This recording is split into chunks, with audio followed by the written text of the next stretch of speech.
we now know today that the rationales for the U.S. invasion of Iraq was all based on basically, well, let's not be too technical, lies, okay?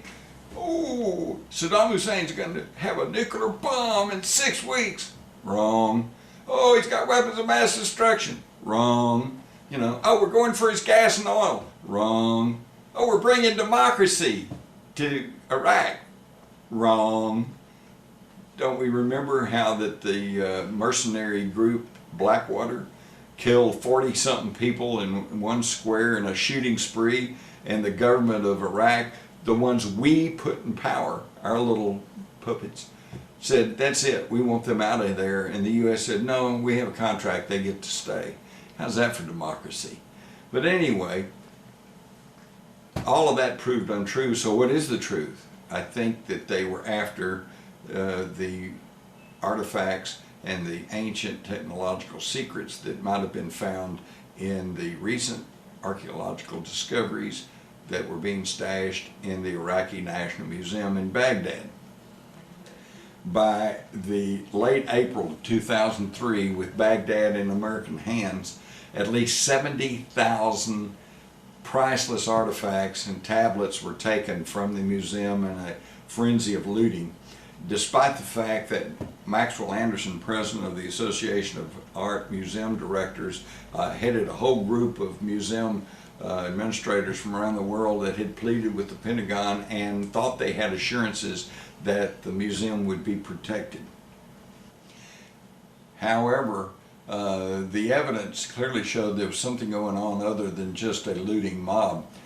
For example, according to the Associated Press, the thieves had keys to the museum and some of the vaults, and they also had bypassed expensive looking fakes, and many of the guards had just called in sick or they weren't there that day.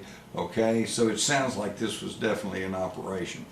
McGuire Gibson of the Oriental Institute of the University of Chicago said that it looks as if part of this theft was a very, very deliberate and planned action.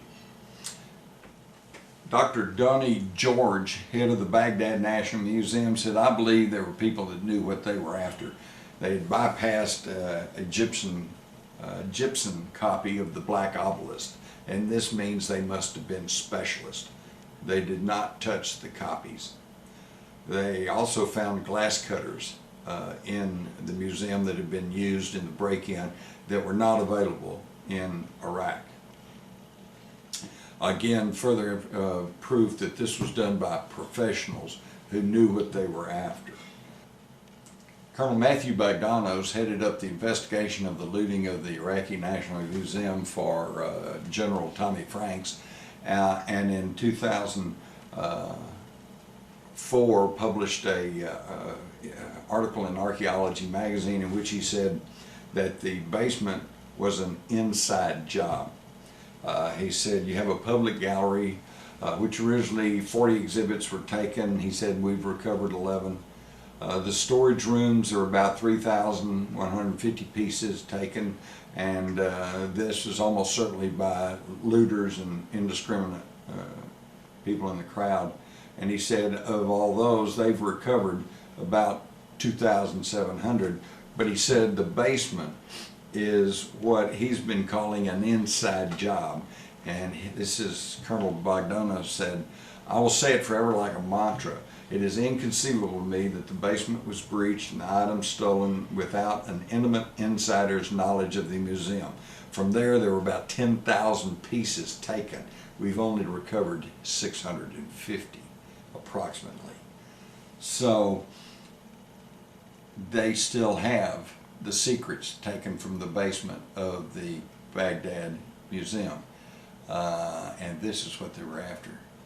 And what would that entail? I submit it would entail ancient energy manipulation, drawing energy from the ground, from the earth, manipulating that energy, perhaps even connected to the legendary white powder of gold, which is monatomic gold reduced to a white powder. We'll talk more about that later. But right now, if you're really interested in learning about both the scientific and historical backgrounds on the white powder of gold, I recommend you go to 0 Point Technology's website, that's zptech.net, to learn more about this. It's a fascinating story.